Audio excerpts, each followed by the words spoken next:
After seeing colorful and a mysterious voice tells him he's won a prize, a boy suddenly wakes up in what appears to be a morgue.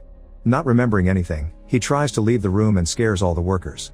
Minutes later, he's sent back and a woman named Rudy shows up by his side, worried about his condition. The boy passes out, and when he wakes up again, he finds himself in a hospital room. He tries to escape, and as he runs down the hallway, doctors and nurses talk to him using creepy stares and cryptic sentences. The elevator isn't working, so the boy climbs out of the window, but the rain makes him slip and fall. A mysterious force stops him and makes him stand on the side of the building as if it was normal. A window cleaner with the same creepy stare shows up walking on the wall too, and when the boy asks if this is real, the man hits him to make him feel the real pain. This man is the Guardian, and he explains that the boy's a soul whose memories have been erased before he was given the body of a teen named Min to live again. The Guardian makes Min hold onto the edge of the window and makes reality take the right angle again, so Min must climb inside. When he gets back in bed, a nurse shows up and is too forceful with the needle, causing Min to accidentally knock off a water bottle. As the water freezes in the air, the nurse reveals herself as the Guardian, who can take any shape they want. The Guardian calls Min's body a homestay and explains that it's not permanent as they hand the boy an hourglass that is counting the time the soul has to discover why Min ended things for himself. If in 100 days he doesn't have the answer, he'll die again and never be reborn. Before leaving, the Guardian reminds him not to let anyone know he isn't Min, and the water finally falls to the floor. The next morning, a doctor comes for a checkup, and Min manages to pass it by saying his full name because he read it from the sticker on the medicine, thus he's allowed to go home. Rudy turns out to be Min's mother, and at home Min discovers he also has an older brother named Men that isn't happy to see Min return. For now, Rudy wants Men to sleep with Men so he can be watched over. He'll also wear Men's clothes until they get him new ones. Men overhears this and tells his mother he'll be staying at a friend's tonight. Min asks his mom what happened the day he ended things, but Rudy doesn't want to talk about it. Next, Min finds his dad, who instead of welcoming him, asks him to wait because he's on an important call for his MLM group, for which he quit his regular job. When night falls, Min looks around the house while everyone sleeps. There aren't pictures of him in albums or frames, and when he goes to check out his old room, he finds it locked. Min tries to peek inside by looking under the door, but Men finds him and sends him back. The next morning, Min sees Men leaving with 2 computers. Then he grabs a bunch of keys from the living room and tries to unlock his room, to no avail. Min returns to Men's room and climbs out the window to walk along the edge of the building. This allows him to reach his own window and finally get inside. There aren't any personal belongings around, only a few pieces of empty furniture and the framed picture they used at his funeral. Seeing the death date shakes him to his core and causes him to drop the picture to the floor. The noise gets Rudy's attention and she finds Min red-handed. When he asks what happened to his things, Rudy explains he got rid of them. She wishes to know why Min did what he did. It's then that Min notices the spot on the floor where the blood used to be. Crying her heart out, Rudy hugs Min tightly, asking him not to do that ever again. The following day, Min goes back to school, and at least his mother got him his wallet back. In it he finds a curious brooch and his mother's business card. She's an engineer that often has to leave town for work. She didn't tell anyone in school about what happened, meaning Min's story will be that he had the flu. Going back to class isn't hard because Min was a bit of a hermit and didn't have many friends. The only person that approaches him is his best friend Lee, who has a crush on him that the original Min didn't return.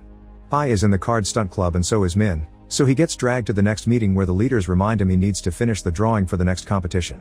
Min immediately gets to work but gets distracted when he sees students wearing the same brooch he found in his wallet. By following them he discovers the brooches mark the elite students of the Olympics class, so Min puts his on and tries to join them, but the teacher knows he isn't his student and kicks him out. Later, Min finds a note from his tutoring partner telling him to meet her at the library. This is how he meets Pai, a beautiful girl that he quickly develops a crush on just like the old Min did. After class, Min decides to use the card his mother left him to buy nicer clothes and get a trendy haircut to impress Pai. Days pass with Min having a great time with Pai. One afternoon, his dad comes by the school to remind him he has a meeting with the school therapist and gives Min a bunch of his products to promote. The weird therapist begins asking very awkward questions about Min's puberty before he stands up and swallows a lot of the products Min brought. Suddenly this medicine freezes in the middle of the air and Min finally understands this guy is actually the Guardian, who is here to remind Min to search for clues. He'll only have one chance to answer, and if the answer is right the hourglass will stop. A few days later, there's a festival at school and Min looks for Pai, only to find her crying over a practice test she couldn't do. The pressure of the elite class is too much, so Min offers words of support to remind her she's great. He also wonders if they're a couple, which Pai denies because he never asked her out. Min invites her to the festival and they have lots of fun together playing games, making wishes, and watching the fireworks. Pai mentions Min has changed a lot and doesn't look sad anymore, then they hold hands. The next day, Min overhears his mother on the phone. Apparently, his dad sold her wedding ring to pay for more products for his MLM. To cheer her up, Min helps her cook some durians, which he eats with no issues. This shocks Rudy because Min used to hate durians, but she's happy to see she's got a whole new son. She also shares some anecdotes of his childhood that show how much she always took care of him even in the hard times. Some days later, Min must complete a dare he had promised Pi for passing his exams. She puts a bunch of soap on his hair and makes him run 10 laps at the bridge, only to end up going with him for company. When they're done, Pi gives him a gift because it's his birthday. It's a kaleidoscope that she made herself. Pi then confesses she likes this Min better, and the two of them kiss. Later at school, Min starts a drawing of Pi at the bridge. While working in the club, he finds some pictures that show him in the background next to a locker.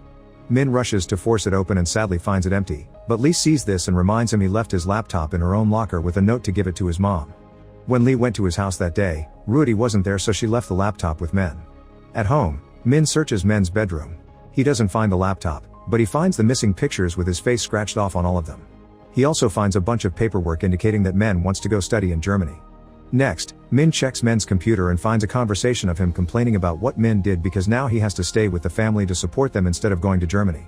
Men confesses that he hates Min and wishes he were dead. He also found his goodbye letter in the laptop and hid it from his parents. Min then realizes that the second computer Men took with him when he left must have been his, so he goes to Men's college to find it. Men catches him red-handed and says their family would be happier without him before throwing the computer out of the window. Min immediately rushes outside and finds the laptop floating because the guardian is there, laughing at him before making the computer crash onto the ground. Min takes the laptop home and manages to turn it on. The only file left is the goodbye letter, which explains it was Min scratched his face off the pictures before mixing some shady medicine with soda to make a deadly combo. The letter also says he hated his dad for taking advantage of his wife's salary to stay in that MLM cult and that he hated how his brother was always condescending toward him, making him feel small. He did love his mother, but it was frustrating that she was almost never home. Therefore the only light in his life was Pi. One evening, Min goes to visit Pi and he's shocked to see her teacher getting frisky with her without Pi complaining much. The next day, Min interrupts the elite class to punch the teacher and take Pi away with him.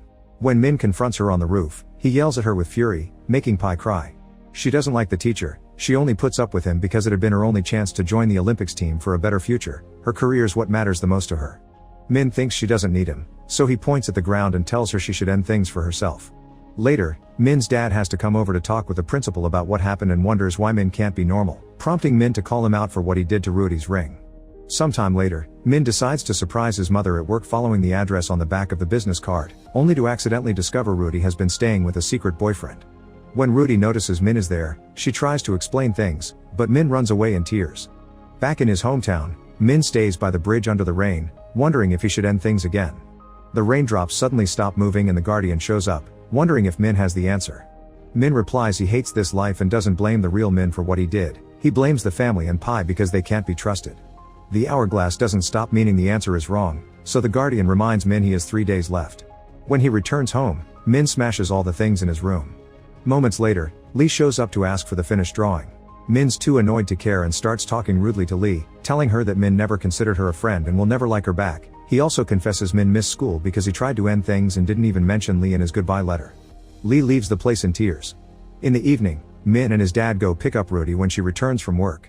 She's tired and wants to go home, but Min insists they should go out to have dinner together. He also mentions he visited her at work to make her feel guilty.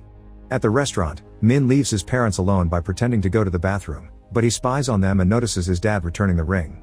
Instead of being happy, Rudy finally confesses her affair. The dad leaves without them and now Min and his mom are alone in the car.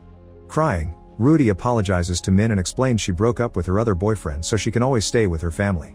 Min refuses to accept the apology and tells her he isn't her son. Her real son died because she was a bad mother. An argument starts between them and this distracts Rudy from seeing the other vehicle coming, thus a car crash happens. Hours later, Min wakes up in the hospital. He immediately goes to check on his mother, who is still unconscious, and Min shows up to explain she's in critical condition.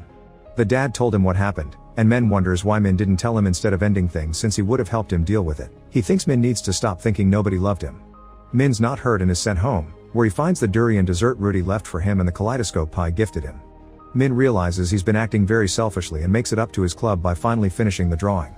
The next day, the Olympics team announces they'll be joining a very important tournament. Pi is supposed to give a speech, but seeing Min in the crowd makes her feel guilty and she runs away. Minute finds her in a classroom about to do something stupid with a glass cup, so he apologizes to her and hugs her, explaining he had been angry the other day and talked without thinking. Pi shouldn't be disgusted with herself because it all was the teacher's fault. Feeling a bit better, Pi finally goes to the principal to tell her about the teacher's abuse. Since it's too late to practice a new design, Min leaves the drawing for Pi with a message of support. Afterward, Min goes to see the card stunt club rehearsing. He apologizes to Lee, explaining she had been the only one to be nice to him and he never appreciated. Lee accepts the apology and confesses that since Min didn't bring a new drawing, she gave the team one of his old ones. To Min's shock, the team suddenly forms a drawing of Pi at the bridge that looks exactly like the new one. Memories start flooding Min's mind as he runs away. The previous Min's life flashes in front of him, showing him all the good times he had with his dear family and Pi.